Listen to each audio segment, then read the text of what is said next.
বলিউডের জনপ্রিয় কণ্ঠশিল্পী মোনালি ঠাকুর কণ্ঠ দিয়ে জয় করেছেন পুরো ভারতের মানুষের হৃদয়। অথচ এই বাঙালি কন্যা একসময় নাকি বাড়ি ভাড়ার টাকা না থাকার কারণে মুম্বাই থেকে পালিয়ে গিয়েছিলেন এবং এসেছিলেন কলকাতায়। শুধু তিনি নন, সাথে ছিলেন বলিউডের আরেক জনপ্রিয় কণ্ঠশিল্পী অরিজিৎ সিং। কলকাতার একটি পত্রিকার সাক্ষাৎকারে এমনটাই জানিয়েছেন এই কণ্ঠশিল্পী।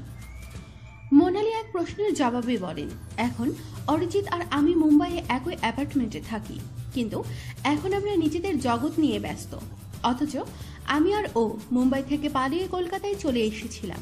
তিনি বলেন, মুম্বাইয়ে এমন সব দিন গেছে যখন অরিজিৎ আর আমার বাড়ি ভাড়া দেওয়ার পয়সা ছিল না, বাধ্য হয়েছিলাম কলকাতায় পালিয়ে আসতে। সেই সব দুর্দিনের কথা মনে করতে চাই না। তবে অরিজিৎ খুব সফল। মেয়েদের মধ্যে হর্ষদীপ কৌরের গলাটা ভালো লাগছে, সুনিধি তো ভালোই, তবে ওই যে বেশি বলিউড শুনি না। মোনালি গোপনে বিয়ের কাজ সেরে ফেলেছেন সম্প্রতি, এমন একটি গুজব ছড়িয়ে পড়ে। এই প্রসঙ্গে তিনি বলেন, বিয়ে নিয়ে এত বাড়াবাড়ি করার কি আছে? এটা তো জাস্ট একটা শোয়ের ব্যাপার। বিয়ে এখনো হয়নি, হলে জানতে পারবেন। আপনাকেও জানাবো, আমার হয়ে সারা শহরকে নিমন্ত্রণ জানিয়ে দেবেন।